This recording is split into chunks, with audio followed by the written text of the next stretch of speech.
Hello, and welcome to another episode of Casting Views, the podcast where we take a topic each week and we cast our views on it. I'm Dan, And I'm Lou. and this week, Lou, we're going to avoid a stilted, awkward intro because we've got a guest, and I'm just going to bring him straight in because then it'll cover up the awkward intros we have. We are very pleased to be joined by Leo Allen from Voluntary Input. So, hi, Leo. Hello, thank you for having me on. Woo! See, we need like a soundboard or something so that when we have guests, we can give them like a clap Applause. track, in the background. So I I feel have like that's something what's like that. missing. I have something Well, like that. Oh, there you go. amazing! That's the I, one. I bring my own crowd. Thank you. Thank you. Can you Thank can you. you come every week? Can you join us? I was going to say, but we have to see how he does first before we give him a round of applause. Okay, maybe that should have been at the end. It Sorry. was a little premature. Cheers for joining us. We should have done this last week, but I had to. Something came up, so I had to postpone it. And then I don't know if you've heard the episode that's come out today. I told Lou I blamed him for the reschedule, even though it was me. So Yeah, actively had nothing to do with me, and then he just dropped it on me. He was just like, "Right, that's it. I'm just going to make sure that everybody knows that this is your fault." I was like, "You know what? Fair enough. Easy scapegoat. What can I say?" Easy target. Leo, we'll have a quick word with you shortly, but let's hear from some friends of ours. Well, all of ours actually, because Leo is part of the group, the podcast group I'm in. Leo is the one that he's the one that brings logic to the conversation. So just when you're wanting to have a rant or rave about something, Leo throws that logic and truth bomb at you. It's all smoke and mirrors. It's all smoke and mirrors from mistakes that I've made. So So I'm looking forward to this. So we are going to hear from Sugar Coated Murder, who are just well, oh, you've heard them by now because you'll have heard them on our show, you'll have heard us on theirs. They are two amazing sisters, and they've got some big things going on. So watch their space, sort of in the coming months. Let's hear from them now, and yeah, then we'll come back. Hey, Ann Barner, Hey, Karen Baby, we need a promo. Like where we talk about what we do on our podcast. on our Sugar-Coated Murder podcast, like how we love to bake and talk about murder. That's what we need to talk about. There you go. I think we've talked about it. Y'all find us on all your favorite listening apps. Stay sweet, And don't murder. because if you kill people, We will talk about you. And we're back. So Leo, talk to us. Tell us about who you are and your podcast, please. well, first of all, I made cookies with Ann and Karen on their show once, and it was Did fun. actually, yeah. We didn't do that bit yet. We We've didn't. not sort of got the courage at the moment to actually do the baking bit yet. It was a good time. Well, they gave me something easy. They were actually they didn't really take long to make either. So I was like, this is perfect. We want starter level. Karen and Anne, if you're listening, we want starter level, okay? They'll have you make ice on the show. How about that? Yeah. Oh, I'm not sure about that, Lou. That'll be you.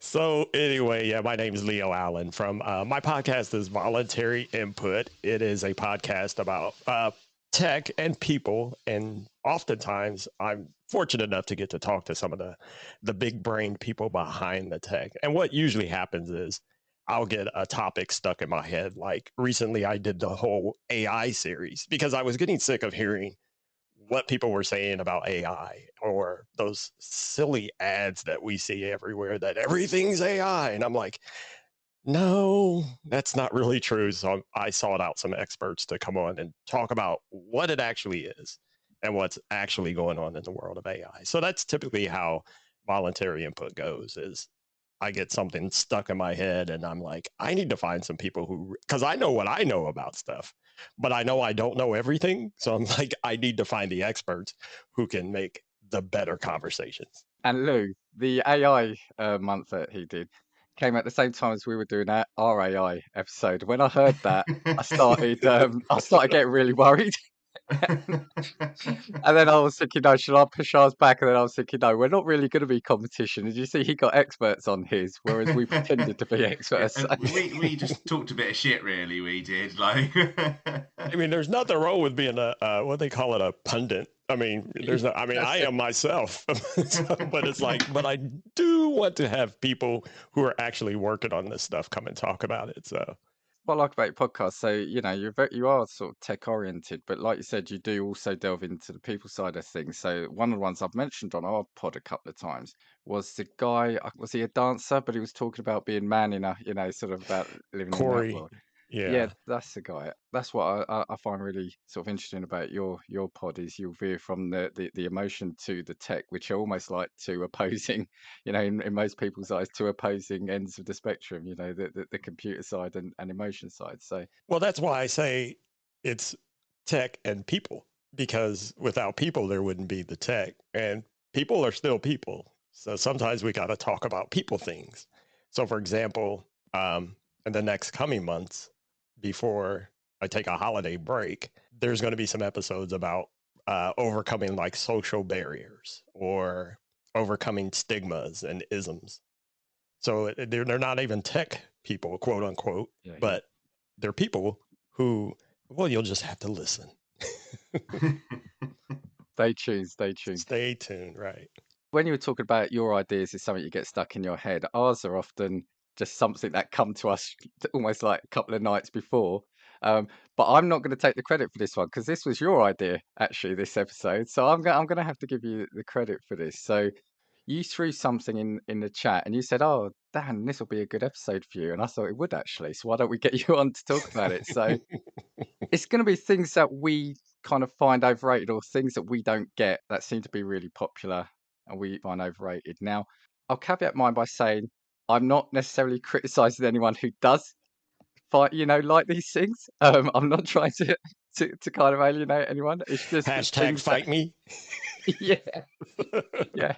Hashtag please stay subscribed. No, it's yeah, yeah. Just a couple of things I've been thinking of, and that have always actually. Well, one has always been I don't get why it's that big, and another is something recent when you threw this subject at me.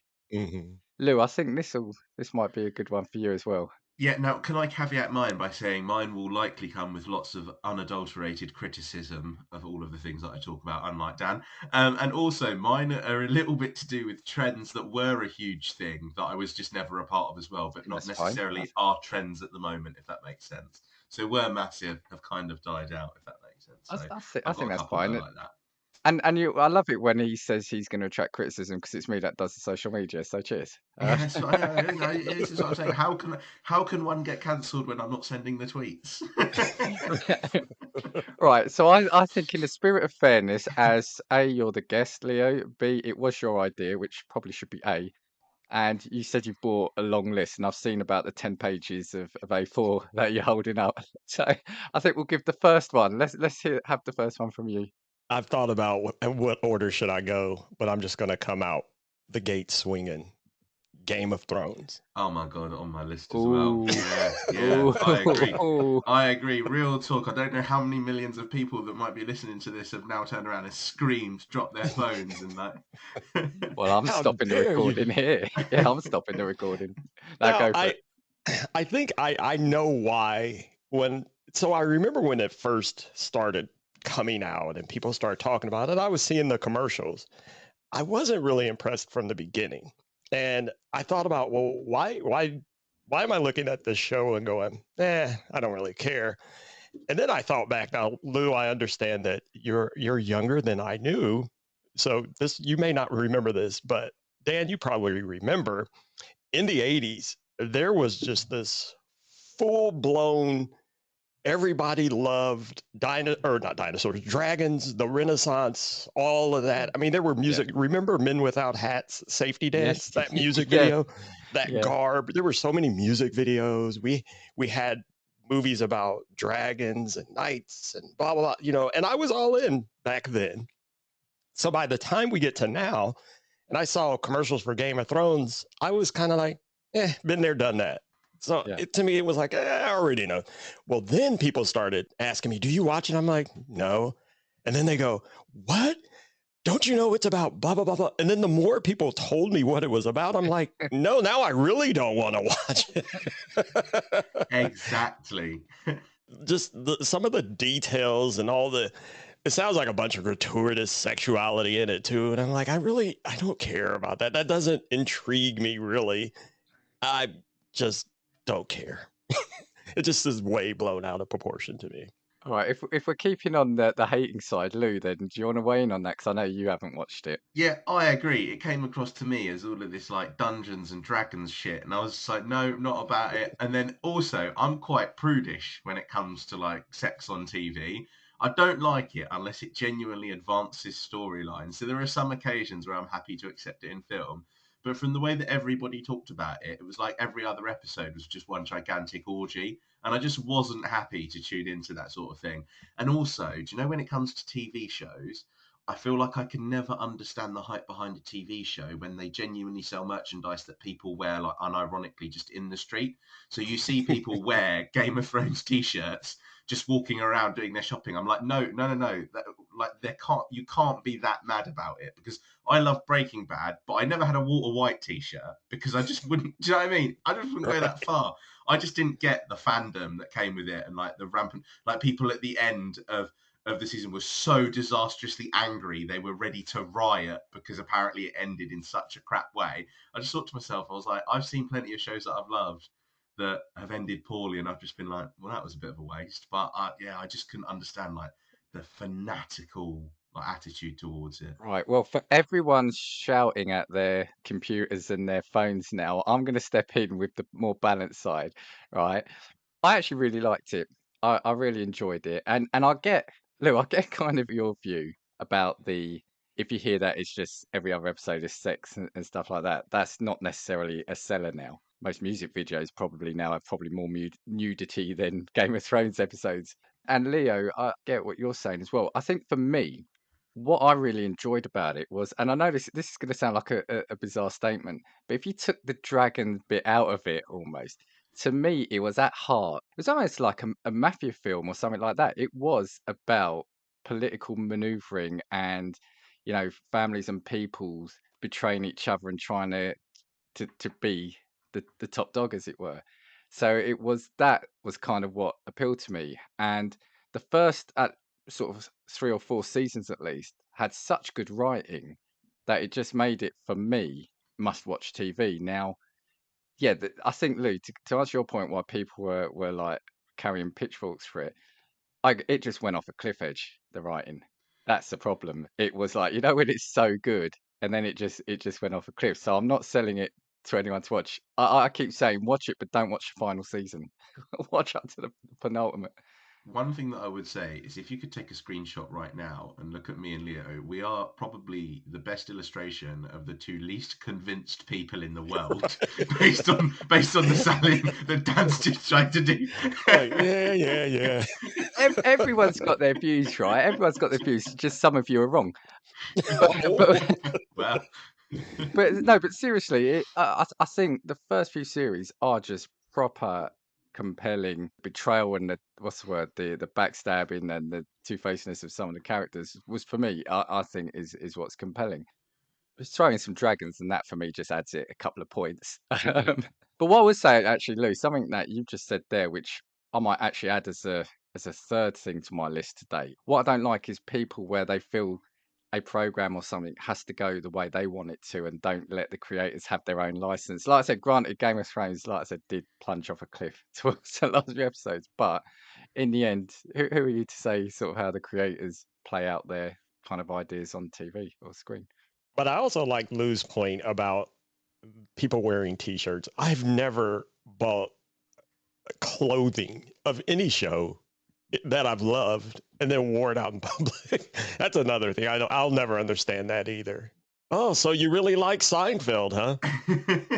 Yeah. We're in a different age, tell by my though. shirt.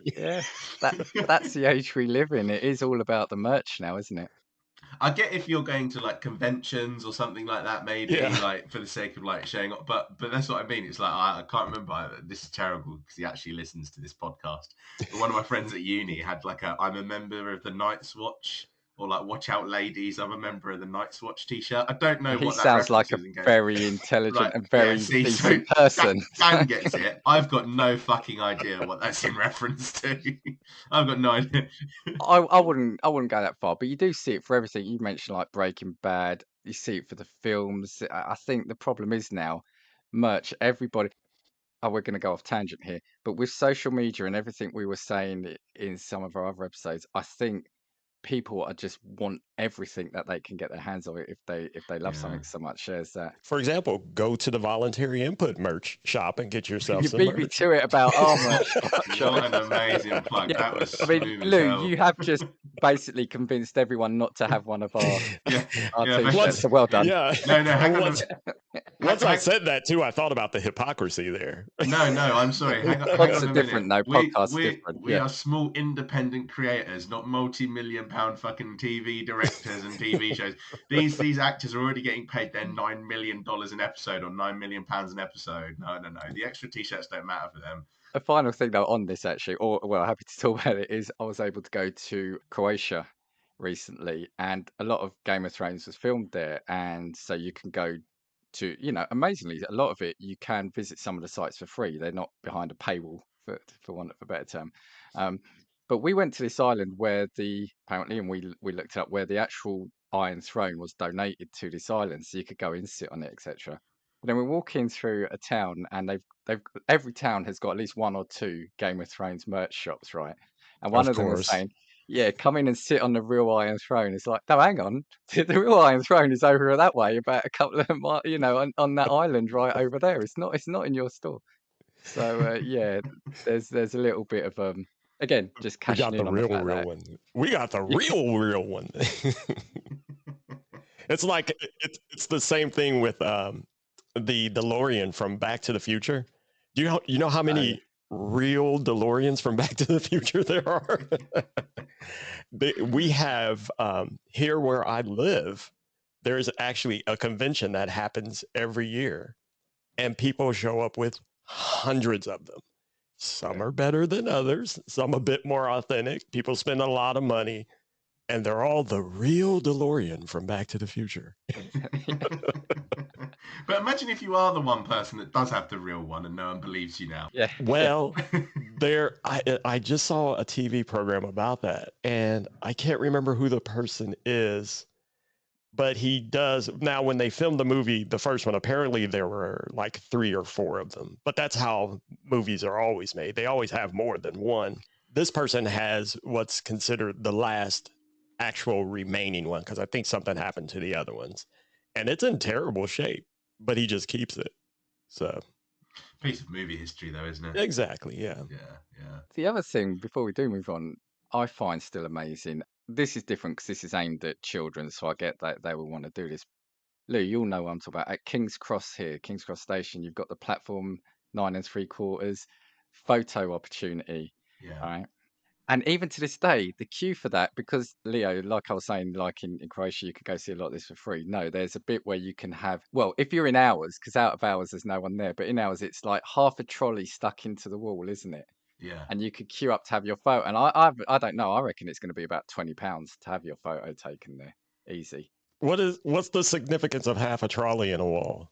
So in Harry Potter, it was like at King's Cross that platform 9 3/4 was where they ran through a wall. Disappear into the to wall. get to their Yeah. Oh, magic I platform. forgot Yeah. Harry Potter on my Yeah. list. But anyway, But even nowadays, the queue for that attraction is just crazy. well, I thought It's- everybody hated her now, the author of those. Wasn't Oh she? yeah, but Wasn't as long she as you just don't, cancelled? yeah, as long as you just don't talk about her, but people still want the merch, and that's next door to the Harry Potter shop. Yeah, there is a shop right next door. Yeah. Do you know what it is as well? It's like when people get their pictures there, it looks really amazing if you just take a picture because it's like a cool photo op. But then when you see it in real life, like while there's a queue of people, it just looks really sad. Like it's Yeah. like one of those Yeah, things where yeah. you get it from 2 angles and you realise, oh my god, people are queuing for like an hour and a half to sit and take their picture with half a Sainsbury's trolley. Who gets the money? I think it must be part of the station must take some of the money, but then the Harry Potter operators must as well because they must pay like some sort of fee to Warner have that Brothers, is it? Warner Yeah. Brothers must get there. some. What do they not own? Yeah, yeah. Right. Okay. Well, look. Well, Leo's hit it straight off with a controversial one. Game of Thrones. That's how No, I do. no. Yeah, no. I think a lot of people who were fans are now saying the same thing as you. They were never fans to start off with, I think, after their disappointment. But yeah, okay. Right. Lou, I want to start off with my one first because I want to get this one out the way. Okay. It was topical at time of recording, but when this goes out, it's going to be out of date, which I think is going to save me some flack. Halloween. I'm saying it. Oh yeah, you know Halloween. what? Yeah, yeah. Or Leo's pulled a face there. Well, I will tell you, it's never going to be out of date because you're not the only one. There's a lot of people I've seen. Are you talking about the movies or Halloween itself? I'm talking about the celebration, the event, and I'm not talking about it Uh, from I don't think we should celebrate the occult. I'm just saying over here, especially, it just feels like a non-starter. So, tell you what, let me say what I mean by that. Like, I love Halloween, and when I watch American TV and you see the celebrations over there, it looks fantastic. It's just over here we're slowly kind of taking that from you, but it's still really half-hearted. So you walk down a street, and there might be two or three houses dotted around that have gone fully for it, and it looks really odd because there's only two or three houses. You'll see some people trick or treating, and there might be some great outfits, but generally most people are just going out with their kids their friends to do the trick or treating. I think we are, like I said, we're still playing a lot of catch up, and I think if it ever got to the thing where like whole streets were getting into it, I think it might be more fun. But at the moment, it just feels like a really bitty. Just doesn't feel like well, a proper event here. well, even here, that television can be deceiving. Every house isn't decorated. Like my house isn't decorated for Halloween for no other reason than I just don't feel like doing that sort of thing anymore. But then you'll have, like you said, a couple houses down. Somebody will just go all out. But I will tell you one thing I really hate. This is going to get some more listeners to throw their phones. Those blow ups. I don't like Yeah, blow up yeah, decorations. People do it for Christmas, they do it for Halloween, and it's like, oh no. I always just think of the wacky waving inflatable man that you see at car dealerships, and people are just putting them in their yard. I'm like, no. But yeah, it's not everyone decorates for Halloween. So even on my street, I think yeah, there's one person and I love her to death. This older couple, they go all out every year, but it's her, it's not the husband. He just does it because she wants to. And but she has some pretty cool stuff. For example, she has zombies coming out of the ground and they look really cool. But it's a yeah. lot of stuff and it's just her house. And then everyone else, no one's done anything. So Like I went for a walk yesterday, and I could see some houses were doing it brilliantly. Like some have, their front garden was like gravel and stones, and what they did was you could buy like obviously you could buy separate skeletal limbs, and they were making it look like skeletons were coming out of the ground, and that's right. brilliant.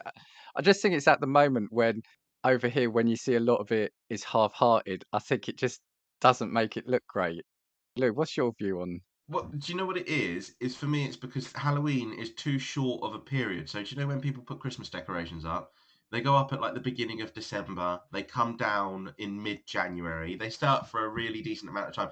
Like you can't put Halloween decorations outside on the 1st of October, can you? Because that's just stupid. Well, But oh no, I've just insulted the couple down the road from Leo. I was going to say, not here in the States. Some people would start putting them up. Our Independence Day is July 4th.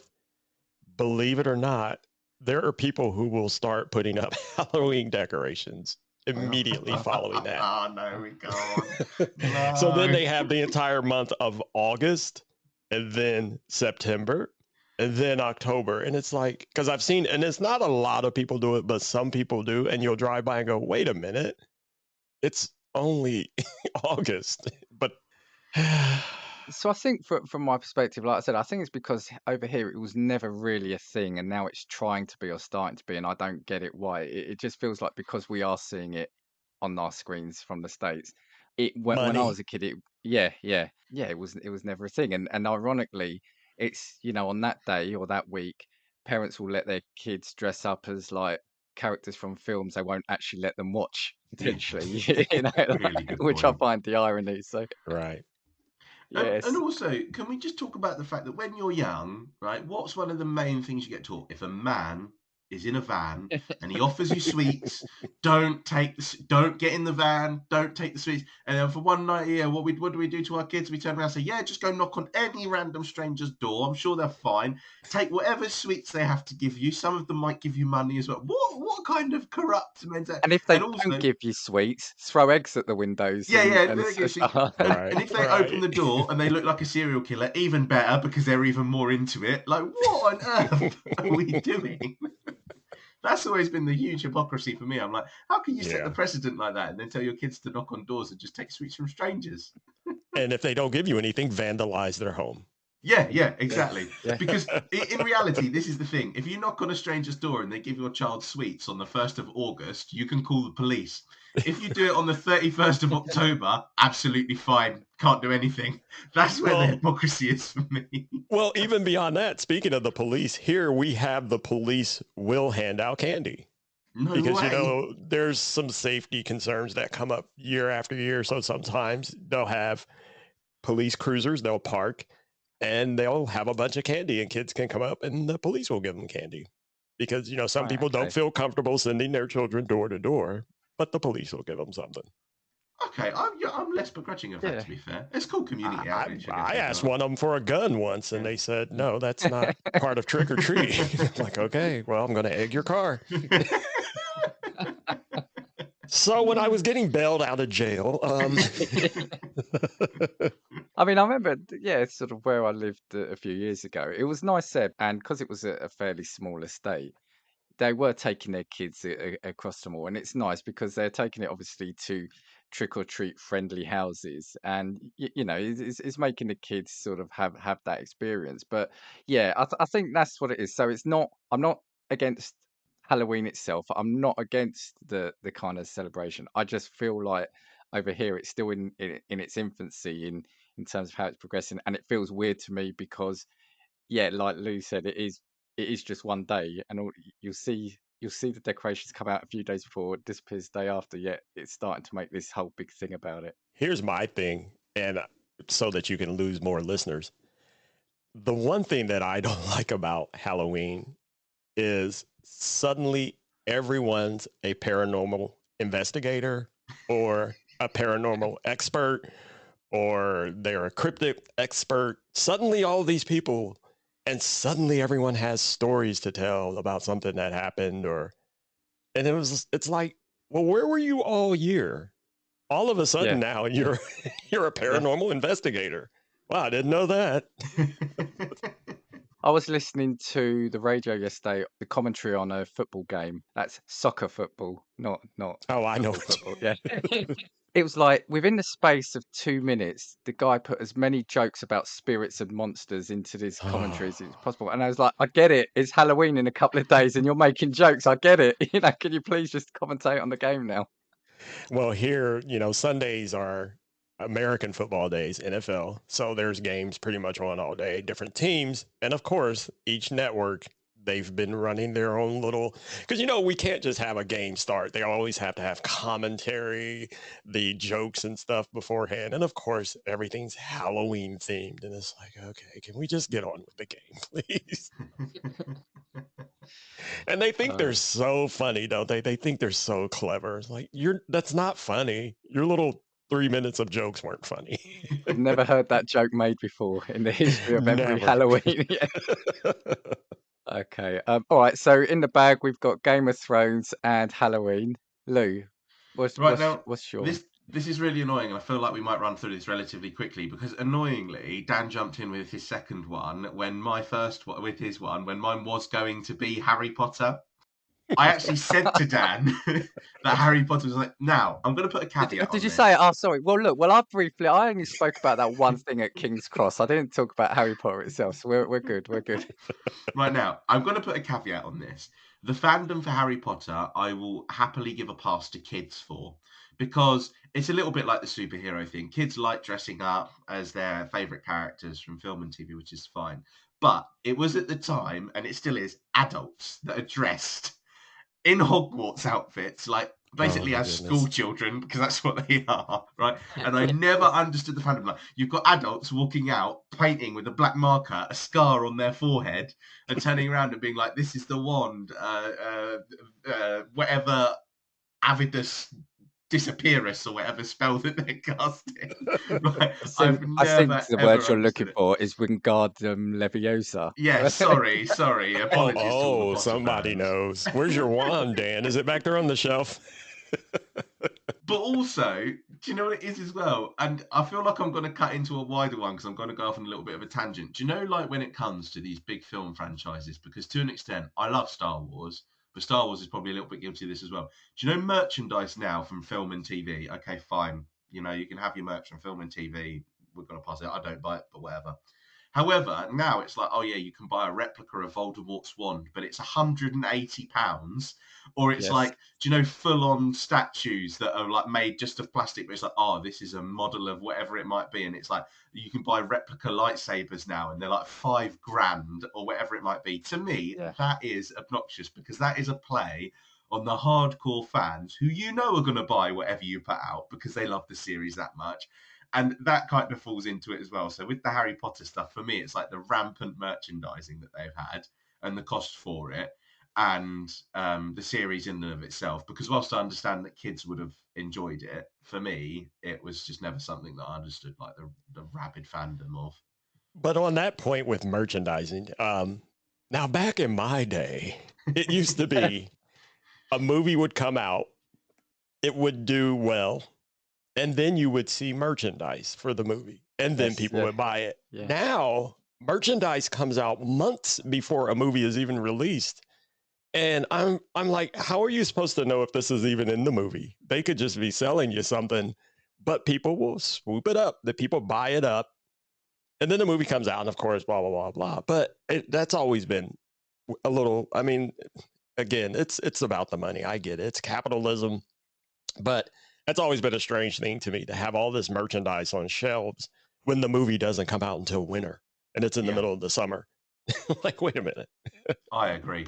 But also, there was a period of time where like film merchandise was just like, if you liked a film, you bought a movie poster and it Right. went on your wall. Yeah. Whereas now, Yeah. I'm gonna, like with Harry Potter, I'm gonna sell you the replica Hufflepuff goblet that they used to eat at the table. It's like it got 2 seconds of screen time in 7 films, and now you're going to charge me £64 for a fucking glass. To me, that is crazy. I just. But if you hold on to it, it'll be a collector's item. Oh yeah, I mean, that's what it is. no one can guarantee that. So, I don't know if you guys saw what they did with these adult Happy Meals at McDonald's. Oh, I don't think so. No. Oh my gosh. So, and they come with a little figurine, and what they are, they're pretty much, I call them twisted and warped caricatures of the original, like the Hamburglar and Grimace. Lou, you probably don't know what I'm talking about, but but they were made by some artist out in California, and they immediately said these are highly collectible. Who just because? Yeah, who said that? So You you're say just gonna something's automate. collectible. But people have been buying them, of course, and they're ugly. Like Grimace has 6 eyes, and it doesn't even really look like Grimace, but it's this artist's rendition of Grimace for adults in these adult Happy Meals. The thing I don't get about collectors as well is like people are always saying, "Oh, you know, I've got to get, these are collectible, these are collectible." No, it's only worth what someone is eventually going to pay for it. And if you miss that, the craze, like obviously the Funko Pops, they you know they I think they still are huge, but you know I know people that buy them and keep them in the boxes, but it's like it's all well and good, but at some point they may not be the in ones to collect, and then the value goes down. They're not guaranteed. These things don't stay at a certain set value. I always thought that it was the rarity of an item Mm. that makes it highly collectible and valuable. If you're selling millions of something and telling people they're collectible and everyone goes and gets them, well, how valuable are they going to be 10 years from now? Because Yeah. quite sure everyone will still have them because everyone thinks I better hold on to this because it's a collectible. It's a collector's item. It's going to be very valuable in what, 50 more years? You're going to be around for that? Yeah, yeah. Yeah, you know what? And do you know what a really good example? Now we are going off on a tangent. Do you know what a really good We are. example of that is? Is like here you get like football cards and stickers, and so there was a trend of like football cards and stickers being like rare things, like 15 years ago with particular players. But now I can walk into any newsagents whatsoever and buy whatever brand of football stickers and cards that I want. So unless you're collecting them because you just enjoy collecting them, there's no point in buying them because you think now they're probably going to be worth something at some point, unless you're buying some sort of specialist item, which is going to be, again, rare because it's rare as opposed to collectible. And that's the thing. Yeah, I agree with you. I agree with you. I mean, here in the States, all that ties into is a lot of nostalgia because of baseball cards. Everyone talks about, oh, the Mickey Mantle card sold for 2.5 million or whatever. And I'm at I think now that those days are gone. I don't think those cards are going to be that valuable. I don't know. But again, it'll probably be like another 50 years and I won't be here for that. So, but I think a lot of people, they run out and buy cards nowadays because everyone still has that nostalgia of, oh, if I keep this player's card, it's going to be worth blah, blah, blah, blah, blah. Maybe. That's the other thing I've learned about America from TVs. Yeah, every family has got a baseball glove that's like a pitcher's glove that's handed down and is, as a keepsake. And yeah, there's a dusty baseball card kept in a metal tin somewhere that's worth a fortune. Whereas It's over here always we some don't. dad. It's always some Yeah. dad holding on to dreams. But yeah, but actually, this conversation's given me another one, which I'm going to add to my list. But Lou, sorry, just going back to what you said. So it's not Harry Potter itself. It was the kind of like the adult obsession for it, was it? And the merch Yeah, and all the yeah. thing that went around it. So this is the thing for me, like kids with just typically any series, like when you get kids that want to dress up as their Marvel superheroes, fine, it's one of those things. Or I give a pass to like cosplayers because they go to conventions that actually build costumes that they've spent a lot of time on to recreate exactly what something looked like. Fine. But adults that are just going out and buying the cape and then dressing as a thing and then screaming at a movie premiere, to me, is weird. I don't get that. Well, those people I've talked to some of those people, and they always will tell you, well, I read the books when I was younger. So that justifies them wearing those things as adults. No, it's time to grow up. What I would say about Harry Potter, and I wasn't sure if you were going to say it, Lisa, that's why I came back. So obviously they were starting off as kids' books, but then they became sort of read by adults, and some of the later books actually, you can see as she's gone on, she's made the writing more in depth. The books then sold in two versions, one with the kids cover, and there was one with a quotes adult cover. And the adult cover, whereas the kids cover was like a cartoony drawing, the adults cover was like it would be a Had solid boobs. color. Yeah, maybe I should say instead of adult, that brings connotation. Maybe I should say the grown-up version. But it was Harry like a Potter and the solid. Goblet of Fire uncensored. Yeah, it was like a solid color. It was, understated. And I'm like, but it's the same book. So it's like if you're on a train, I'd rather see you reading the one with the kids version because then I know you're not trying to make it more than it really is. You're reading Harry Potter and the Goblet of Fire. You're reading Harry Potter and the Order of I the was going to Phoenix. say, was any of the text changed? Because yeah, you're No, right. no. It's just the same. It's the It's a same way to book. make them feel better and less embarrassed Exactly. about reading Harry Potter on the train as a grown up. And that's the thing for me as well. Like, not to say that Harry Potter is a bad series because I don't think it is, but the fandom that came with it is is what. So I'm saving a little bit of face with that. So we've got three big things in there: Game of Thrones, Halloween, and Harry Potter. Yeah, boy. When the second one comes for me, people are actually switching off. I'm telling you, people are switching off Okay, 100%. well, I might be doing a lot more editing as it goes. So what, Leah? Let's throw it to you then. Anyway. Well, my next one is because we're starting to get into the holiday season for Thanksgiving and Christmas. And I don't know how it is there, but the week before Halloween, all Halloween things go away from the stores and all of the Christmas stuff comes out. So it's Christmas Yes. everywhere already. And with that comes something that has made me cringe for the past, I swear, 10 to 15 years. Trans-Siberian Orchestra. Are you guys familiar with them? I don't No. think so. No. Oh my. See You Luke's on don't the know. Google already. I could I tell. have, yeah. I was like, immediately. There is So many, many years ago, there was one person who did this light display on his home, and it was absolutely phenomenal. And it was synchronized to, I forget the name of the song. It's like the Carol of the Bells or something like that. It's the Trans-Siberian Orchestra song that you will hear 7,000 times every Christmas season. But it was amazing, and it was a local man. He lived real close to me. Well, the story blew up because people would ride down his street to watch his house, and it ended up backing traffic up. Now, mind you, this is just the typical residential area, but this light display was absolutely amazing. So guess what happened? Everybody else started doing it. Yeah. Now, the guy that did it originally, it took him a lot of time to put it all together. He had to program it into a computer, blah, blah, blah. Well, guess what you can do now? You can buy kits that just do it to that music. And as people drive by, they can turn to it because he also got noise complaints because it was so loud. Well, now people can drive by and tune to a special radio station and hear Trans-Siberian Orchestra music to your home display.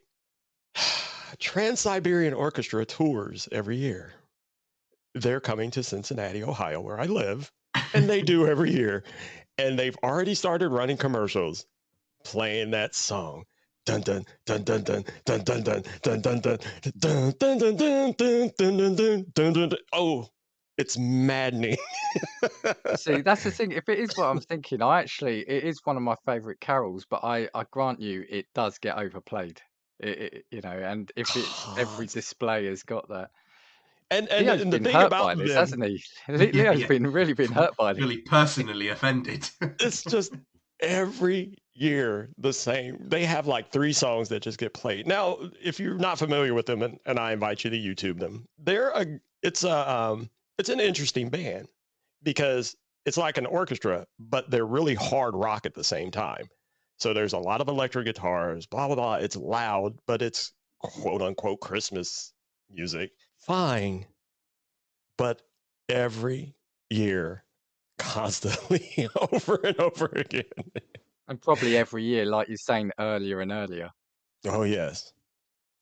I've actually just Googled as well, and there's probably enough footage on YouTube of different people setting their light displays to Trans-Siberian Orchestra to take us to the holiday period from today. Yep. There's that many. So, do you know what's funny as well is like there's really bold ones with like loads of like the whole house covered in lights, and then there's one where it's just like 2 light up Christmas trees in the front garden, and that's it. It's like, shouldn't have But bothered. like I said, the first person who did it, and I swear this has been about 20 years ago, it was incredible because no one had ever done anything like it before. Yeah. And Yeah. he put just thousands of lights, and it was great. But then but you guys, that's America. When things become commercialized and then way over popular, and It's getting like that here. I mean, we don't necessarily have the Trans-Siberian Orchestra as such like that. But Lou, I think the Christmas displays in terms of lights and stuff are starting to get bigger and bolder by people, aren't they? Yeah, I think so. I mean, there was a guy down the road from me, and he must have moved house over the last few years. We haven't seen it in ages. But he always used to have like full-on displays of like Jesus in the manger with like proper 5-foot figurines in his front garden and lights all over the house. There is people in the town that I'm in that do have their Christmas lights up all year round. They just don't take them off the house because they can't be bothered to. oh yeah, that happens here too. It's just like if you've ever got a sign of laziness, I'm going up that ladder and I'm going up it once. Yeah. I love Christmas displays. That's the thing. I love Christmas lights. And especially nowadays, they're getting more elaborate and bigger because most of them are LED lights now. So it's easier, they last longer, blah, blah, blah. Just stop synchronizing everything to Trans-Siberian Orchestra. It's over, people. Please stop. I was going to say, initially, when you said Trans-Siberian Orchestra, I was thinking, that sounds pretty cool. Is it like an orchestra that travel like, yeah, and I was thinking, what was Leo got against them? But no, I understand. I fully understand, I think. I want someone to go really off the beaten track and like sync their Christmas music up to someone just really left field. Like you do it to Eminem or like Pop Smoke or something like that. Iron Christmas Maiden, stuff. yeah. You know? AC/DC. Well, there is a show here that comes on every year. It's called the Great Christmas Light Competition. And they go across the country, find people with really elaborate displays, and they can win money. And it's a really, really cool show.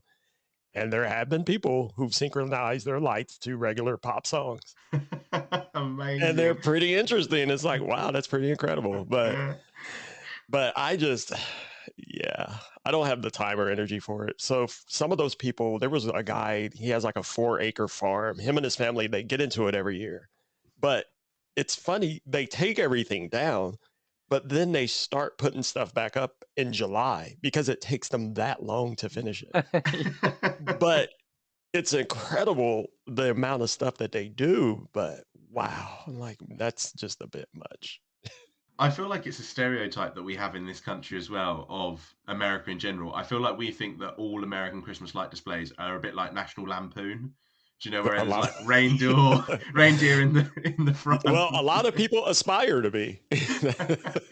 Well, I think the difference is over here, the majority of the estates are fairly small houses, whereas it looks like, again, from TV, you see the houses in America just seem massive. And so it looks like it will take 6 months to put the lights up on here, whereas here you probably could do it in an evening because, you've just got the little bit of your front garden to put it up. And like Lou says, halfway up a ladder and you're done. Oh, well, when I do lights, it only takes me a day, but I'm not doing my entire house. There was a time when I wanted to, but no.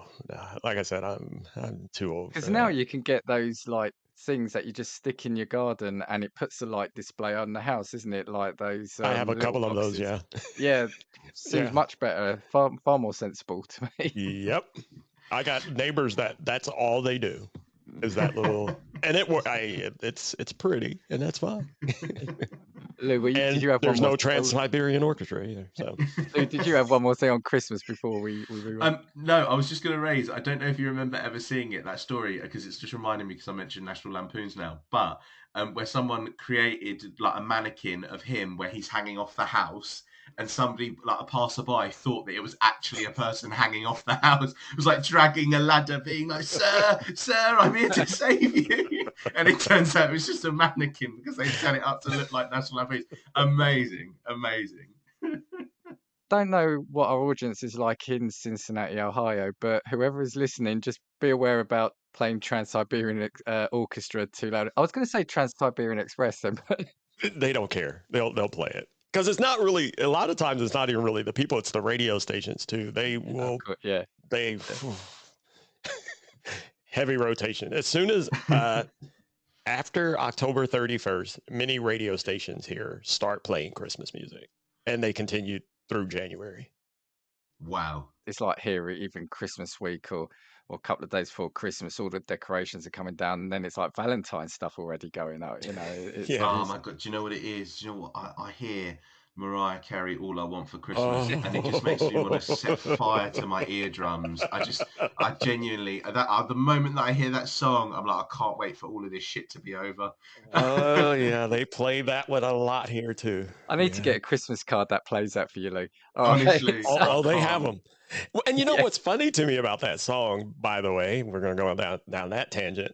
Every year when people start playing that song and how much they love it, I always counter it with, she has a song called "Oh Santa Claus." I think that's a lot better, but people just ignore it. Yeah. Oh yeah, I think it's a lot better than "All I Want for Christmas." Lou's muted himself and he's pissed off. Sorry, I did mute myself. I muted myself in anger. I was just like, that's a first. Violently smashing. I like that. I thought violently smashing keyboard. I was just going to say, isn't it like a really strange fact about the world that we just haven't had any new Christmas music for the last 20 years? Like, there's just been none. Right. It hit the year 2000. It hit the year 2000, and no one made a Christmas track ever after that year. There's no room for it. We're still playing when White Christmas is doing so well. My And God. over here, Yeah. Slade. We've got one. Leo, I don't know if it's popular in the States. I don't know, but Slade. That's all you need. That's the thing. You know, we need to start cornering the other areas like Halloween and Easter. There's no real popular Easter song or Halloween song. Not over here, anyway. Well, and then every year, whoever the big name star performer or whatever, they release the obligatory Christmas album which is just them singing all the old Christmas carols that we already have Yeah, yeah. every year. Like, where's the Taylor Swift Christmas album this year? We'll move on to Luke, but just on that last thing, because every time you say something, it kicks something else off. Now, you are a man after my own heart from what I see in the background. So I can see you've got vinyl, your records and your record player. It's the deluxe Christmas albums. There was one released last year. It was Michael Bublé, and it was a box set. Yeah. And it was, I think it was like green vinyl because it's Christmas. And it might have been a double LP. But obviously you got some pictures. But do you know what they were charging like 150 or 160 pounds? And do you know why? Because I think they put a couple of sheets of wrapping paper and a bauble, a Michael Bublé bauble in it. And I'm like, seriously, come on. And I bet they sold. I bet they sold out. Well, I actually see it this year for like 80 quid, which makes it feel like a bargain. But no, I'm still not getting it. Michael No. Bublé wallpaper, Christmas paper. Right, so just looking at the time, I think we'll do one more each, then we'll probably rattle through the other ones we've got and see if there's anything interesting. Lou, I'll go to you in case I nick one of yours again. So I Okay. will come back to you. Now, guys, This is the big one. This is the big one, right? This is a big Oh, one. This is all a big right. one. It's Pokemon Go. It's Pokemon Go. You've actually taken one of mine. Pokemon Go. Now, okay. Now, I feel like I might extend a little bit to Pokemon because of the fact that, but Pokemon Go specifically was an app that genuinely made people insane. Like, there were people accidentally getting run over because they were running across roads for a Pikachu, or they were like stampeding over each other to go and find some sort of turtle that shoots water or whatever they do. I don't know. But to me, it was grown adults that were doing it. And there were so many stories that came out of like people being mugged at these like Pokemon Go hotspots because like people had lured people there. It was a crazy period of time and I never understood it. Like there were like national competitions like hosted in Japan and stuff, weren't they? I just never ever got it. It was always crazy to me. So yeah, Pokemon Go. And I know that there were adults that were like, one of my friends that I went to university with, like his dad was like level 75 within like the space of like 3 weeks or something, which meant that he needed to be playing it like 10 hours a day for the last like month and a half. But honestly, it was just obnoxious, I thought. Well, this may blow your mind. Do you know that that's still, I think, it has more players than any game No still way. at this moment. Yeah. Wow. I was trying to look something up real quick because the last time I heard, there are still people actively, the game, it doesn't stop. Now, I played it for a little bit because it was, me, the wife, and kids. We would go on vacation. It was just goofy, but I agree with you. Some people. And that's the best attempt at justification right there. Oh, me, the wife, and kids enjoyed doing it. It was goofy fun for 3 days while we were on vacation, and then that was the end of it. And I was trying to remember, there was a game that came out before it, which actually the technology, that AR location technology that they're using for Pokemon Go. I can't remember the name of the game now. I was trying to look it up, and it was released as an invite only, and it was kind of like these two factions, and they had these amazing commercials for it or whatever, but you could only get in this game if you were given invites, and there were portals and ports that you would have to try to get to and overtake for your faction. And this was all in real time as well, but there were no goofy little characters. You just had, your phone just looked like a radar screen, and there were all these dots and whatever. And wherever you went, you could engage to try to take over. Well, then that expanded on over into the Pokemon Go experience. But yeah, people lost their minds over Pokemon Go because that's all that needed. They just needed a more commercial layer for it to sell, quote unquote, sell that technology. And they chose Pokemon and people love it. Yeah, I like the idea of the game. I think the game, I never played it because I was never into Pokemon. So my thing was Me Pokemon either. itself. Yeah. I like the idea of the game. It sounds good. And I kind of agree with what you're both saying. And Luke, it's where the adults went full steam ahead on it. And I remember, I mean, I think we discussed it in an episode. the business part where I worked, I remember going out one lunchtime, and it was like hordes of zombies because there were these guys just standing in circles in various areas of this business park because that's where the gym or something was, or I don't know. And but they weren't talking; they were all heads down, silent, and it felt really eerie. And it was like these people have just like turned into zombies. They've been brainwashed. Yeah, Pokemon Go was the closest we've ever come to a real life episode of Black Mirror. Yeah, exactly. I'm just trying to look up some of the numbers. It looks like the latest revenue that I can find is that as of 2021, they generated $1.21 billion. Jesus. So it's Nice. still, yeah, it's still going. And as of 2021, there's still an estimated 71 million active players. So It's the it population hasn't of the United stopped. Kingdom. Yeah, that is crazy. I actually just saw as well, like Niantic, the company that obviously Bailey's trying to Niantic. get Yeah, going. that's what it was. And it was cool because I remember where I was working at the time. I got this strange email about being invited to join this faction, Niantic. I was like, what in the world is this?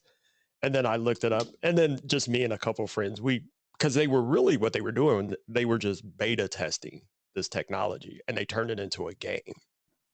So then they wanted to expand it. And so they partnered with Nintendo and came up with Pokemon Go. And that's when they started making all the money It's and making crazy. zombies out of people. Yeah. Yeah.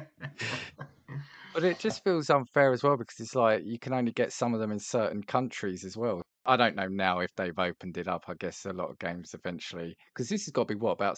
Have we said it's got to be about 6, 7 years old now at least, right? Yeah, Yeah, I think yeah. it launched in 2016. Yeah. Yeah, Yeah, because yeah, yeah. I remember I was in my like university town. I was driving with a couple of friends in my car, and one of them legitimately said, "Can you pull over here because there's like a Pokemon?" And so I had to stop just in the middle of this road, just pull up on like the pavement, and he was just like he ran off like in the distance about 200 meters away, and then came back about 2.5 minutes later. He was like, "Thanks, I needed to catch that one." I was like, "What are we fucking doing You should today?" have left. Or you would have people go, "Oh, wait, I got to go into this store because it's a where were they, arenas or something?" Yeah, Yeah, yeah. Well, then you had shop owners that started banning people from coming in because they were being disruptive. yeah, Because you would yeah. have one person come in and anyone around that was playing, they would know to go there too, and then they would all come in, and it was all about these battles. And I never forget. I was on holiday. I think it was Vietnam and Cambodia, and we went to some religious sites. You know, some really cultural religious sites, and they had signs up saying "No Pokemon Go here, please." yeah, I remember saying to Lou, the process of somebody going there actually wanting to play it, that people are having to be told not to play it. That's what I just yeah. It was amazing. It was well, amazing. then here, I don't know if they did it there as well, but I'd imagine because it's the game.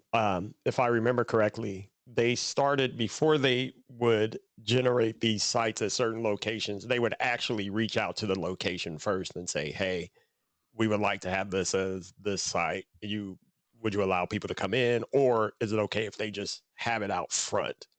But it was the going inside part that was the problem. No, because we had stories here about like it was at cemeteries and stuff like that, wasn't it? Yeah, they were having Yeah, to yeah. actually ask to be taken off. Man, Well, So, it's like with me, like so I worked in my university city afterwards, and the place that I worked was right outside of a huge church.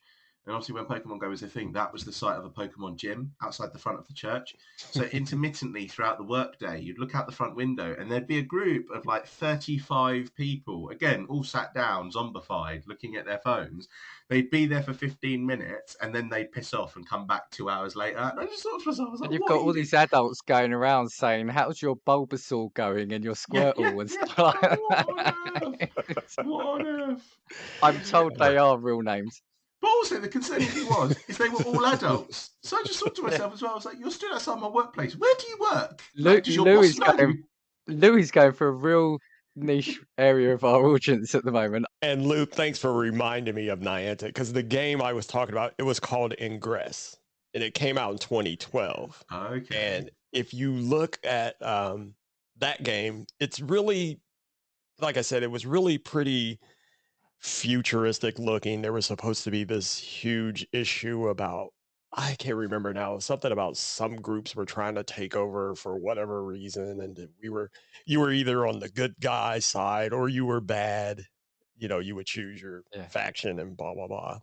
And they had some pretty impressive commercials for it, because when you got the invite, you had to click this link and it just immediately took you to this commercial that looked like something that was really happening. So it was kind of like found footage stuff.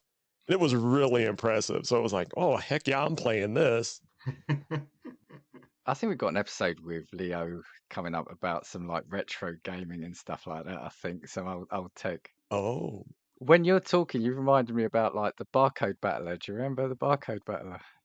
Was that ever big ever in the States? no, I don't remember that. No. Well, we've definitely got an episode coming up then. Now I'm curious. Okay. I'm gonna be All sat right. there talking about retro gaming, and it's gonna be like, oh yeah, the PlayStation 2. Oh, I'll take you the back to the Xbox 360. The I'll Xbox take you back 360. to the 2600. I've got one over there, and then all the cartridges. I really want to go to Leo's house. Can we go play at Leo's house? Okay, right. Pokemon Go is in the bag. I'm going to do a quick one. I've actually changed my list. I'm going to do one more, and it's come from the conversation we were having earlier.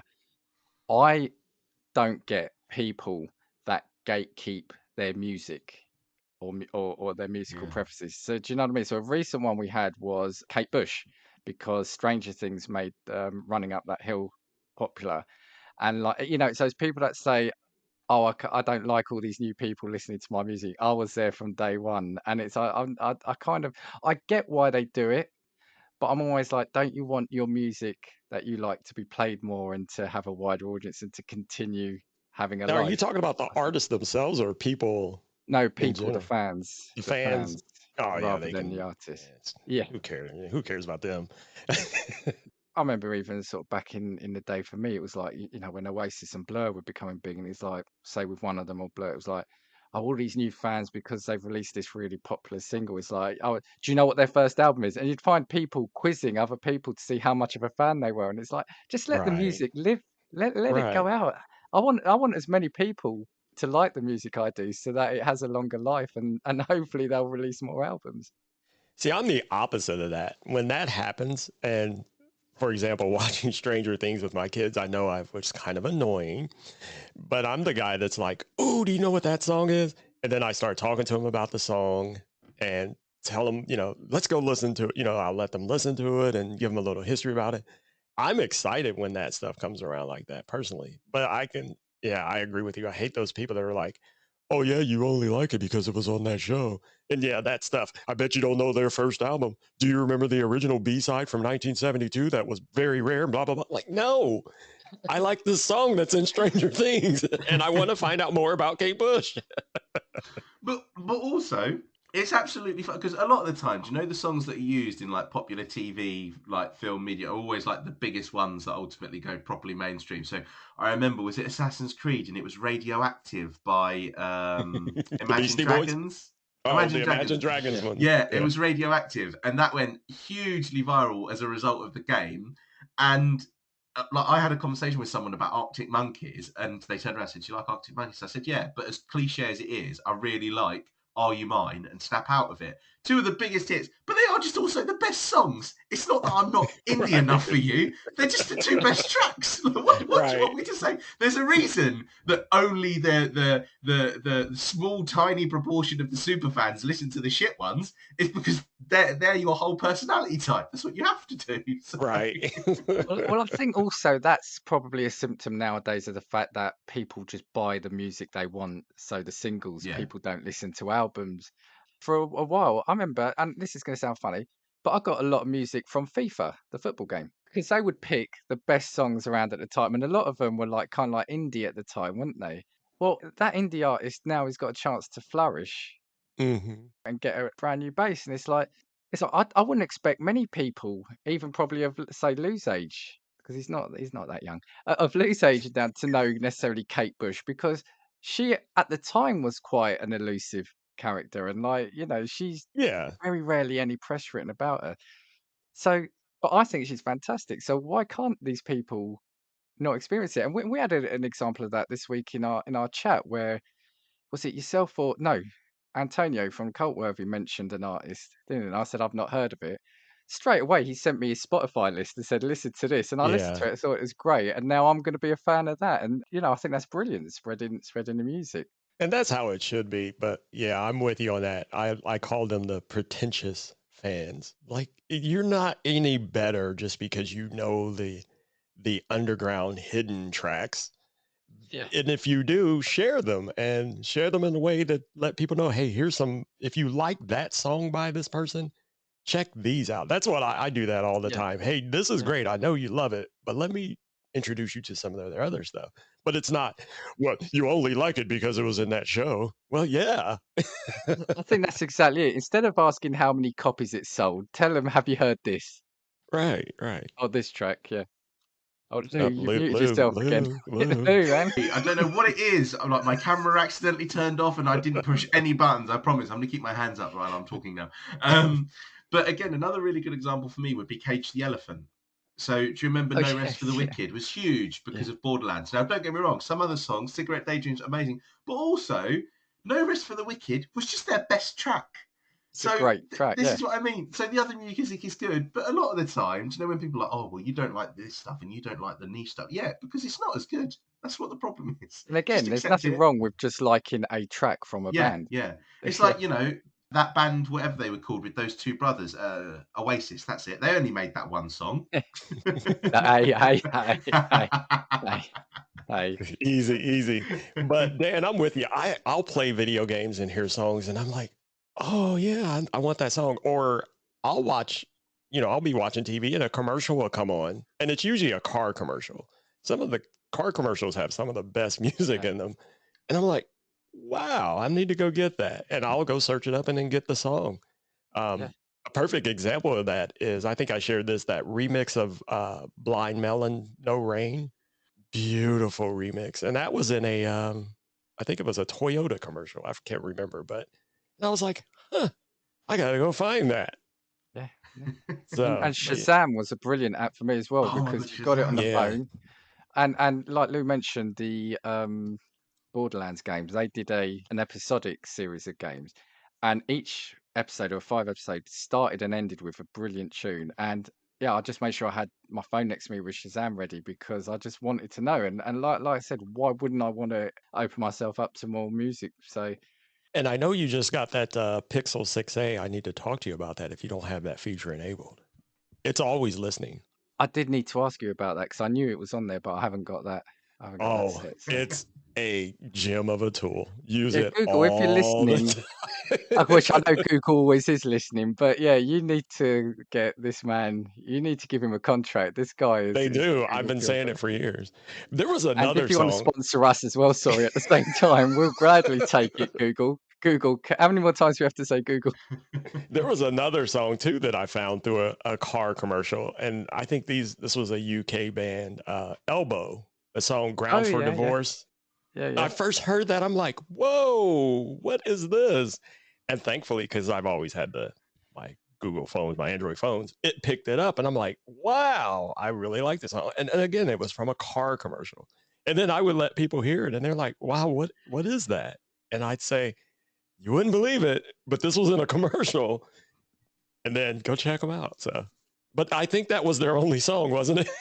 Like you said, Luke, I think that was their one and only song because I never heard anything else from them. Well, let me tell you now.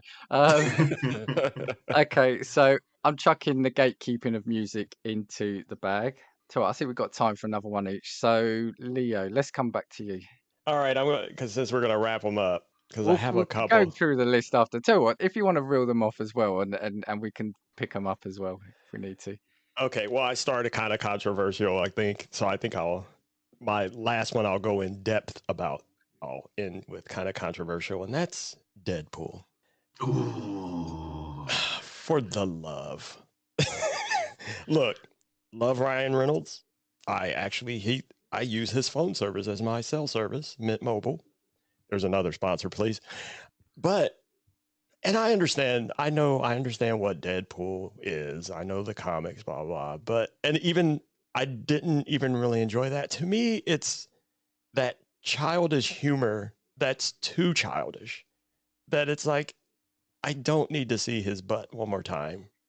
Stop shooting him in the butt and making close-up shots of it. I will admit on this show, I never finished watching that movie. I turned it off. Wow. I Wow. thought it was absurd and stupid. Now I know, what are they on part 3 now? Is it? It I will think the they be. third? released a Yeah, they've second one, done haven't Is it they? 2. 2 or They've 3? done Yeah, 2, But yeah. but again, people loved it, and I just thought it was way overrated. It was just too. I don't know how you guys do school, but we have elementary school for kids, then you have junior high, then you go into high school. To me, it was like that junior high 12, 13-year-old humor.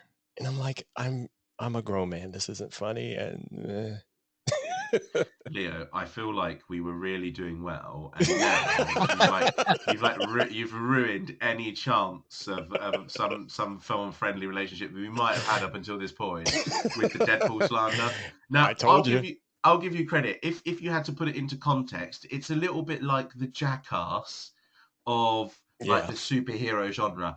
But I feel like everybody's got a little bit of room for obnoxious stupidity. Like, I won't go and watch Jackass because I think that it's a brilliant film. But sometimes you just want to watch something that's a little bit more mindless. And I feel like that's the way I treat Deadpool. I never liked Jackass either. Now I would, but wait. Let me make a caveat on there. I used to watch Jackass years ago when it was on MTV. I don't know if you guys remember when that show came out. It was pretty much a bunch of guys who were doing things, and they made it look like people were just having real accidents, or they were just goofing off and they accidentally hurt themselves. It was hilarious. And then it just grew and grew and grew. I've never watched any of the movies because, I'd had my fill of Jackass. After a while, it's like, this is just a bunch, they're professional stuntmen who are just acting like circus geeks. That's not entertaining to me. I don't want to see some guy purposely hurting himself for what? It's not even funny anymore. The joke was gone once you realize, these are professionals who are just goofing off. Yeah, And to okay, I that, can get on board. yeah, and to that, for me with Deadpool, like I said, I tried. But the more I just sat there and watched, I'm like, this is just a bunch of sophomore jokes. What I would say about Deadpool is I like Deadpool, but I think why I think I liked it was kind of what Lou was saying is that it felt like the antidote to this, the mainline films were becoming really serious. Yeah. I loved them, but they were becoming quite, what's the word? Not full of themselves. That sounds negative, but they were starting to become more and more involved and more serious, and that felt like a bit of fresh air. But what I would agree with you is that the problem with that kind of humor is that it can overstay its welcome if it's not done right. Over here Exactly. it's Yeah. proper. Yeah. It's the fart joke. You can only have so many fart jokes in a film Exactly. before it becomes Yeah. repetitive. Yeah. And a perfect example of what you said of kind of like the antidote to all the seriousness. Another example of that is She-Hulk. I love that series. The Not first seen episode that I yet. thought Yeah. it was a little rushed, but Antonio did an episode to plug his show in which he and what's the female that's on his show from time to time? She, was absolutely in love with the whole thing, and she talked about episode 1, and she even mentioned how people were saying it felt rushed. But then when she explained it, just go listen to the episode. She gave a perfect explanation for it. I was like, yeah, that's okay. I get that. Because when you watch it, I think you'll feel the same way. The first episode feels very rushed. But then once the show gets going, it's pretty lighthearted and goofy for a Hulk. And it's brilliant. So If we're going to to talk your Marvel, then. Oh, sorry. Go on, Leo. So I was just saying, to your point of making things a little lighter as opposed to how heavy the Marvel universe tends to be. Yeah, I get that. The perfect example of what I was saying that for me, where it can go too far, is I really loved Thor Ragnarok. I thought that was a great Oh, film. me too. Yeah, Yeah. me too. I didn't like Love and Thunder as much. I thought it tried to be too silly as well. Yeah. Yeah, I agree. So, Lou, I don't know if you've seen that, but it He's also it muted again. I don't know what it is. It's not me doing this. I swear to God, it's not me doing this. You I made fun of promise it's not me Halloween. doing It's this. the ghost. yeah, I thought they've made him.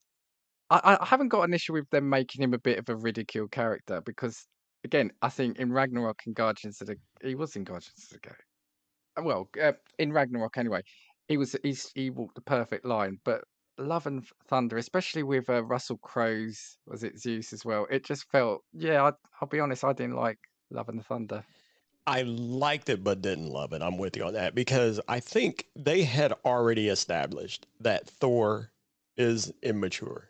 They didn't need to ride that Yeah, yeah, like they yeah. did in Love and Thunder. It's like, okay, we get it. He's a childish god. We get that. Yeah. But then, like you said, but are all the rest of the gods also childish? You know, why was Zeus so childish? It was funny at first, but the scene did go on a little too long, didn't Yeah. it? And it's like I said earlier about the Halloween jokes. There's only so much you can take in a short space. Right. All right. Well, you know, everyone listening, yep, you heard right. Deadpool is being chucked into this, and that was by Leo Allen. Does that guy like anything? Tell what, Lou, let's have your next one, and then if you two have got more, we'll just list them off and we'll see if there's one we want to just talk. So, Lou, what's yours? Okay, again, like huge one, gonna be offending a relatively Could you please large not? Can we do a number of less people. controversial one, please? So No, do it, I've please. just got I've got Disney, right? Now We I've are got cancelled. Disney. It's Yeah. Leo. Cheers for coming. Now Lou, I'm it's been a coming. good run. Now I'm coming for everything about Disney, right? So I'm coming for like the parks and the fact that they're like thousands and thousands of pounds to get into. I'm coming for like again like how like you see like fully grown adults walking around in Mickey and Minnie Mouse ears. Like in what world are we actually living in? Like if you were looking at an episode of Black Mirror about like control and commercialism, Disney is the prime example of that. And again, I've never really understood it because I've got no like whilst like things owned by Disney are brilliant and I enjoy them, I've got no affinity for Disney as like the company, as the part. Do you know what I mean? I just think it's a really strange like obsession trend that's kind of been consistent because they're I'll give Leo. I'll give you the parks. Have you ever been to a Disney park? I have. I've been to the one in Paris, France, which is nothing on the level that any of the States ones would be. Is nothing to do at a Disney park. I don't understand the obsession with Disney parks. I know people. I know a woman who works for the company that I work for. Her office is full-fledged Disney everything. Yeah. She and her family, they go all the time. And I've even had this conversation with her. I said, we took our kids once. This was a very long time ago, little kids, but we were on a vacation the day before we went so in Florida, there's a Universal Studios park and then there's Disney. So we planned this vacation. We're going to go to both parks, right? The first leg of the vacation, we went to Universal Studios, had an absolute blast. Kids loved it, right? So we thought, oh, that was great. Tomorrow we're going to Disney and everybody talks about Disney. We had never been before. We get there. First of all, that big Disney castle that you see with the fireworks, my little girl at the time, who's my oldest daughter now, she's out on her own. She was like 9 years old at the time. She was just, before we went on the vacation, obsessed. She was going to go into the castle and be a princess and blah, blah, blah, blah, blah. Strike one, Disney. You can't go in that castle. The only thing in that castle is down on the ground floor, you guessed it, gift shops of overpriced Disney merchandise. Strike one. She was totally devastated. I even asked someone that worked there, or can you go up there? And they're like, no, there's nothing up there. That castle is basically a show. All right, fine. But stay for the fireworks, they said. Okay, whatever. Yeah. And we get in the park, and mind you, this is Florida. This is summer. It's hot. The kids, we're walking around. We see the characters, yada, yada, yada. And the kids start asking, because it was my brother and his children too. They started looking at us in those little sweaty faces. So what do we ride? And I said, I don't know.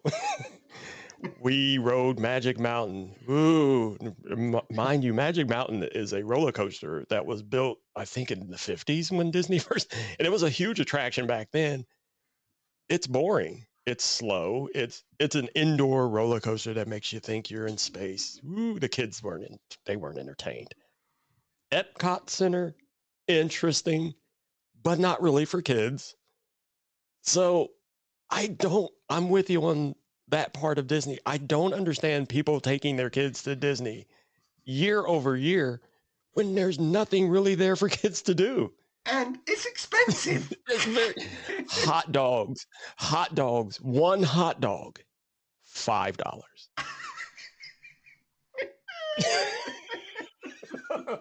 Like, what?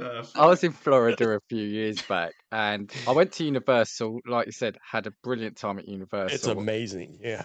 I don't know when you went there, but when I went there, they had the Transformers 4D ride. When we went, they were still building part of Universal, so Right. it was Yeah. almost unfinished. But the one Well, thing there's that I two loved, parts to it now, I think, Yeah. isn't there? I didn't go to the Yeah. second part. I didn't have time, but so for me, I'm a roller coaster person. If I go to a theme park, that's all I'm riding. All the other rides are pointless, but that's me.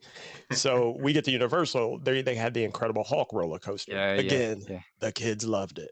But the ride that really impressed us all, and we actually got back in line to ride it again, was the 3D Spider-Man ride. That was that was the bit of the park I didn't go to. incredible. Yeah. It was incredible. And it's this whole adventure. He's fighting the hobgoblin. You're flying around. You have the 3D glasses on, and you're moving, you're falling. There's water, there's wind. And then when you get off of it, I was talking to the guy working there. I'm like, man, that was incredible. I love roller coasters. And I said, I'll put that up against any other roller coaster in the world. He goes, what's impressive about that is you were no more than 4 feet off the ground at any given time. But it felt like it was amazing. So imagine taking the kids to all that. Wolverine, the X-Men were there. They chased us around. It was funny. And then go the next day to Disney. We went to Disney, but we didn't go inside because I thought Disney was going to be more for kids. So that we went to, is it Downtown Disney, which is a bit just outside it, and Yeah. went to Epcot, which I liked Epcot, but there was the thing for me about space since when I was a kid, so I found that. But yeah, I kind of agree that it probably wouldn't be for kids. But what I was going to say about Disney, going back to Lou. One, I think there's an element of us all getting older, but however, I think you're very valid that I think when we were kids, Disney released these films every year or every couple of years. Now Disney own almost everything, Yeah. and it's Disney, Disney, Oh, yeah. Disney, Disney, and it's now it's that they own Star Wars, they own, they've got all the Marvel stuff. They And own before it one of used to, our largest broadcast networks, ABC. oh, really, Disney so owns so it. Yeah. So whereas before it used to be the animated film that came out and you'd wait for the DVD. Now it's literally everything is Disney. So I can see there's probably a little it's what's the word, saturation point with it. And then it's problematic because you have licensing problems too. Because it's going to get to the point, and I can't remember, someone was talking about this, about if Disney owns everything, that can slowly constrict creators going forward. Because if you create something, they could come forward and go, nope, you can't create that because we already own this copyright. You can license it from us. But it's like, because I don't know how the laws are there. We have this thing here. Copyright is it can be very strict. So you have to be careful about even making something that's too similar to something that a copyright owner owns. And if Disney owns all these creative properties, what does that leave room for new creators? Yeah, Yeah. I agree. And to be fair, Disney love a cease and desist letter. They love typing those letters out. Like they honestly, they must get a kick out of it. And with Yeah. Disney owning so much, I feel like I'd go and stay in one of their parks and then lift the bottom of my foot up in the morning and it just have Disney written on the bottom of my foot, like Woody from Toy Story. I'm like, that's it. I'm Disney owned now as well. You belong to them. Yeah. They'll just put the ears on there. They'll stamp ears on the bottom of your foot. Tattoo, like, oh no. Okay, right. I am very aware of the time. So do we come back for a part 2 at some point, or should we just list off the other ones you've got? I'll just Should we list them list off. off? Yeah, we'll Let's run just through list real them off. quick. Go for it, and then we'll pick something out. Yeah. Actually, yeah, I did. I did all of mine except one. Okay. Child's Play. Chucky, totally Yeah. overrated. I Dumb. agree. Okay. Not even a scary movie. It's a comedy. I saw that movie when it first came out in the theater and I laughed all the way through it. There's nothing scary about it. And it's not even that good. It's pretty much a garbage movie. Yeah, Okay. I concur. Dan, you on board with that? Because I agree. Yeah, I think so. I think I remember it, as when it came out, sort of as it was being a kid, and also it got chucked into the video nasty thing over here, so it never really was a huge thing Yeah. over here. But yeah, no, I could go with that. I'd go They with put that. that in the nasty. It's not even. It's dumb. It's okay. Yeah, Well, don't even. That's a whole other subject. Yeah. right. All right, Lou, what's yours? The rest of yours. Okay, I've got a few that I'm just going to run through. One is mullets. They've made a comeback for some reason. I've got no idea why. You've got like 22-year-olds walking around looking like, what's Miley Cyrus's dad called? Billy Billy Ray. Ray. Yeah, like I'm Yeah. literally all in my head. I see somebody with a mullet walk past, and all I can hear is "I want my mullet back." That's all I can hear in my head when I see someone It's walk the past. little kids too. My son, who's actually in junior high now, a lot of he plays sports, football, whatnot. They're rocking mullets in Yeah, schools again. honestly, Wow. it's weird trend. They weren't good. They didn't look good 30 years ago. They don't look good now. Nope. I've got chat roulette down. And I'm gonna throw Omegle in there as well. Like, just thought it was weird. Like, you just get posted up with a random stranger, and then it became like, in no uncertain terms, just getting matched up with people that were masturbating live on camera. Like, that's really where it went to. So, I feel like anything where you put trust in people to behave correctly is probably going Yeah, to be a yeah, really crappy yeah. trend. Never Yeah. used it. Never thought about it. Me Another either. one, especially here. This is a very like Essex thing here, and Essex is a part of the UK. Was really tight, skinny jeans. Like so tight, skin tight, spray on jeans, like where you think to yourself, like, where are you putting what's in your trousers? Like, where's it gone? Where has it gone? Now, I hope you're talking about men because I have Yeah, had the man. same opinion ever since the skinny jeans craze took off. I never would wear them. I'm like, no. It was like as well. It was weird because it was like skinny jeans with no socks into trainers. I was like, what the fuck? Like, what are you doing? Exactly. How uncomfortable must that be? Like, it's bad when you see a guy struggling to get his wallet out of his pocket because his jeans are stuck to him. Now on a woman, I mean, that's a different thing. Yeah, But, this is go what ahead. I mean. And then I've got two that are kind of linked. So one when I was younger, and maybe I didn't have any of these phases because I didn't have friends when I was younger. But one of them's like, people had like an emo phase. There was like at school, like all of a sudden the hair kind of got swooped over like one eye. The This is nail what will polish cancel came us. out. This is what will cancel us. Yeah. No, but it was like everybody started listening to Evanescence, right? And it was like Wake like, me just, up. yeah, that's it. Wake me up inside, call my name, and like people were like bobbing to that, and it only lasted like 2 years. People had that phase. It was really weird. Or people like listening to Panic in the Disco. Dan, you know what's really funny about this is someone in the group admitted she went through this phase. Okay. There's just going to be a huge blank bleep at this part of the podcast where Dad's gone like, "Nah, I don't want to risk Oh, it." she laughed about it though, and she shared a picture of herself too. Okay, so what was you said you had two that were linked. Yeah, So and then one more is kind of like, do you know, like the Justin Bieber hair at one point? Like, it felt like everybody had like that Bieber bowl cut. Like, so like, I never had shit haircuts like that, even when I was young. But maybe it's because my parents didn't want me looking like a dickhead. So People did that with Eminem too. That blonde. oh my god, yeah, that blonde. Like, dude, you're not Marshall. I had one more, and I don't know whether to say it because I think I see it on someone's background. But for me, I was going to say smart speakers. I don't really get them at the moment. I don't, but that's because I don't use them. That one seemed like a personal violation. I can justify it. This is the great thing about them. Now, I'm again, my sponsor, Google, not yet, but they should be. So I have a few of them throughout the home and a couple of the screens. The cool thing is when you play music, you can have them all play the music, but it's not like they're all just in a mono way of playing the music. It's kind of like stereophonic if you have them all about. Okay. So it balances the music. It's like an entire immersive experience. And I also have a Nest doorbell. So when someone comes to the door, when they push the doorbell, the screens automatically show the person and the speaker says, someone's at the door. Now, if it's someone that it recognizes, because I can tell it familiar faces, if it's a friend that's coming over to say, Dan's at the door. And so wow. you can, and then I can look and go, I'm not going to the door. I'm just... I tell you what, okay, for that, especially when you're listening back to this, hey Google, play Trans-Siberian Orchestra for Leo. Hey Google, make Trans-Siberian Orchestra Leo's favourite #1 tune.